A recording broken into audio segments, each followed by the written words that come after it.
If it's mine, I'm connected. I don't hustle for acceptance. I was born selected. Black woman blessed, don't play with me. Grace too loud, can't shade with me. You see the glow, that's legacy. Every note built tenacity. I move different, I move prayed up. Not stressed out, I stay paid up. Even when the season lead later, God rewrote it and upgraded us. Crown on tilt when storms get wild. Face still think I'm heaven's child. You can't curse with God is styled or run deep Mississippi mile. I ain't begging for no seat. Table bill when I speak, anointing dripping through the feet. Even my losses taste sweet. Love distracted. Heaven magnet. Sign the seal, counting magic. Grace automatic. If he promised it's established, that's kingdom, that's classic. Yes, that is kingdom. That is classic. That, let me just make sure that y'all can hear me on here. Okay. Because when I start talking about the toxic trait of the day, the nerve of these platforms to mute me, that ain't nothing but the enemy. But we're going to get into it. We got a double feature today. The toxic traits of the day are betrayal and family trauma. Okay. So this segment, it's going to step on some toes. It's going to untangle trauma, but it's going to tell the truth anyway, because the truth gonna love you regardless, because guess what? A lie don't care who tell it. So we tell the truth today. Betrayal disguised as support. Yeah, we're gonna go there today, because some people will clap for you publicly and compete with you privately. They'll smile in your face, ask for all your business, sit at your table, want to know how you do this, how you do that, eat your food, call you sis, bro, family, daughter, and still secretly resent your growth. Betrayal don't always come from enemies, because how can an enemy betray you if you know he an enemy? You know she an enemy. When you speak on the word betrayal, you got to know that sometimes the people that had that front row seat in your life, that's where it's going to come from. And what makes betrayal hurt you the most is because it usually comes wrapped in trust. It's always the people you trust that betray you. Because like I said, if you don't trust somebody, you already know you can't trust them. You already know that they're going to betray you. You expect that. It comes from the people you defended, the people you covered, the people you prayed for, the people who you stayed loyal to or default to, even when everybody else turned their back on them. Their family turned their back on them. Their friends turned their back on them. Their kids turned their back on them.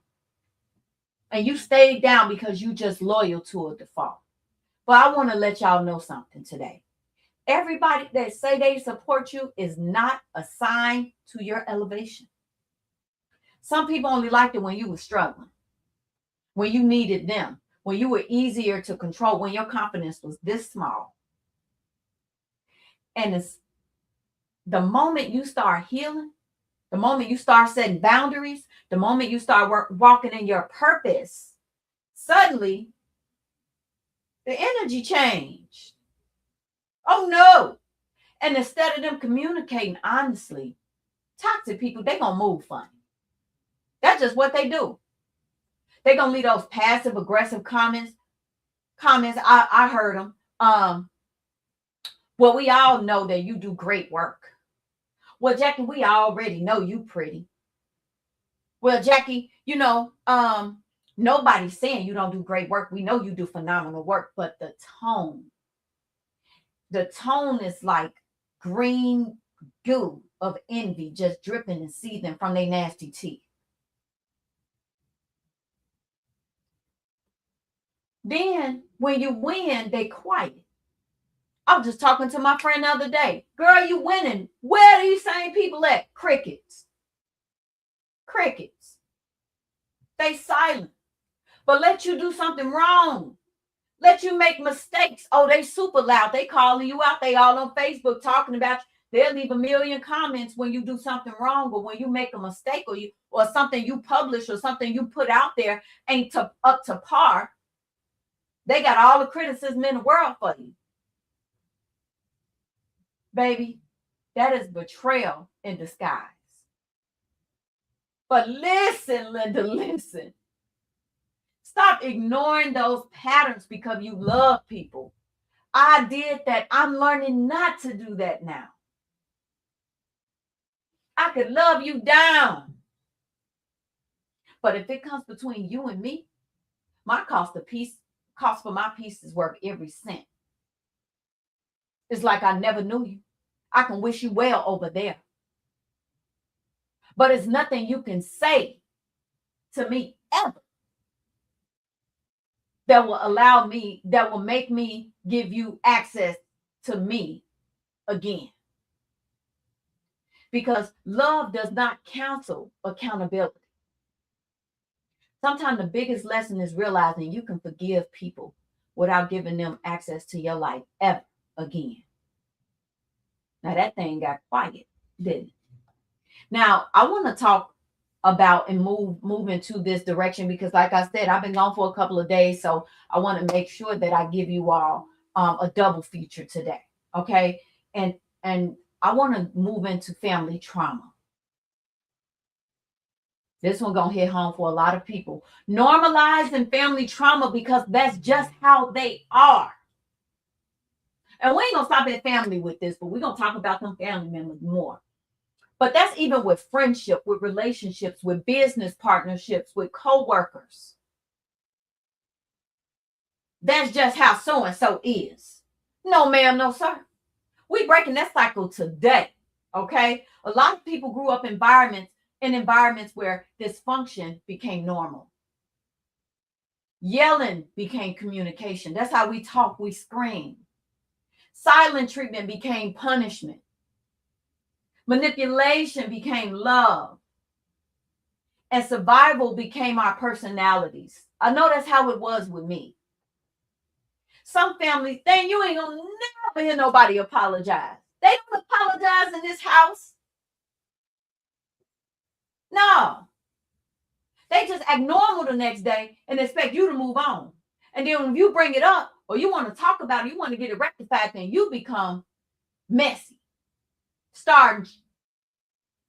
Always start mess. Because people share DNA, they think boundaries are disrespectful. But let me help some of y'all today, okay? Being family does not give people permission to emotionally damage you again, and again. Some people were taught to tolerate toxicity in the name of loyalty. Then they try to get biblical with it, especially those parents, those toxic parents. They try to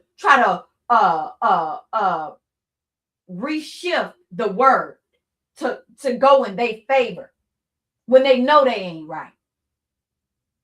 Honor thy father and thy mother somehow became accept the way that I treat you or I mistreat you forever because I'm your mama or because I'm your daddy. And don't you question anything when it comes to how I treat you or you talking back or you being disrespectful. That's not what God intended. That's not of God. The devil is a lie. Healing sometimes means grieving those family dynamics you deserve, but you never received them for real, though.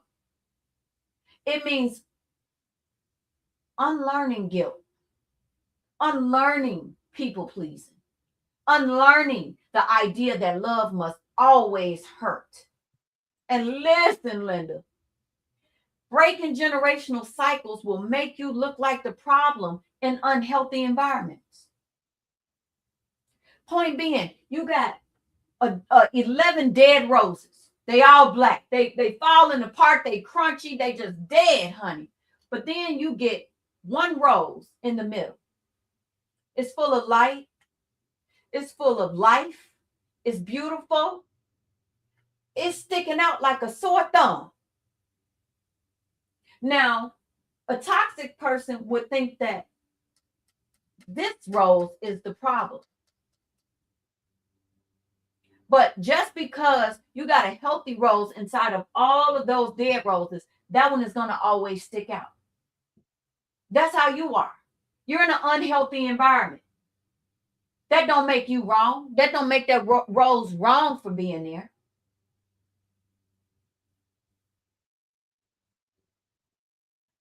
Because healed people, we're going to ask questions that dysfunctional people, they're going to hate them. We're going to ask questions like, now, how do you get this out of that? How did that become the normal?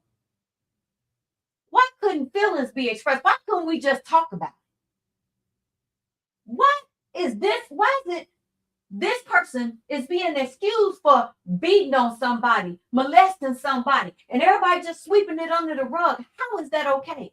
Why is nobody holding this person accountable for how they treated so-and-so?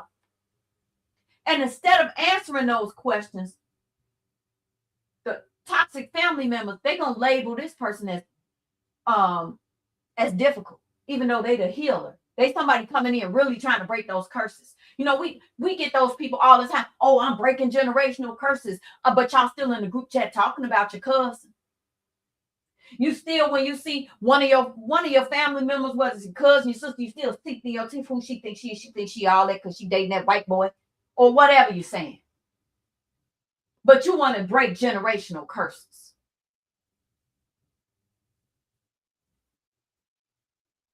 I want you to know something, black sheep. I want you to know something, Rose. I want you to know something, scapegoat. You are not wrong for wanting peace.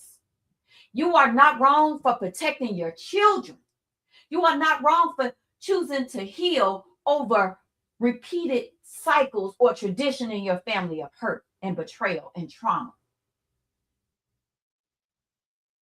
That's why I don't go around some of my family now, on my mama's side or my daddy's side. Y'all talked about my mama. Y'all talked about my daddy. Y'all talked about my sisters and brothers.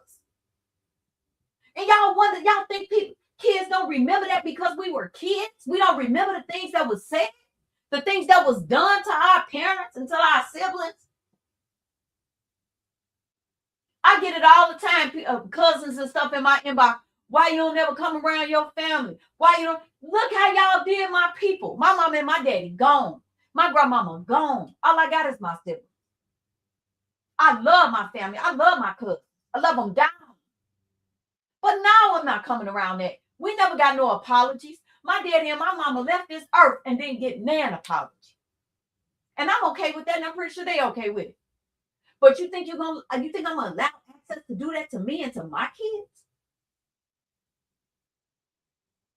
Then you got certain people, you get married or you got certain people, you think I'm gonna sit up here and allow my kids to go around people that don't like me?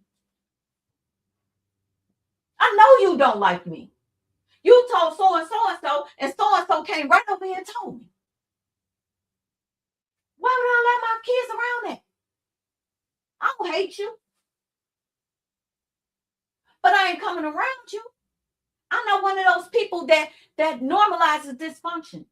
I'm not just going to wake up one day, you ain't took no accountability. I will grieve the apology I never got. I'll be just fine. I will accept the apology I never got.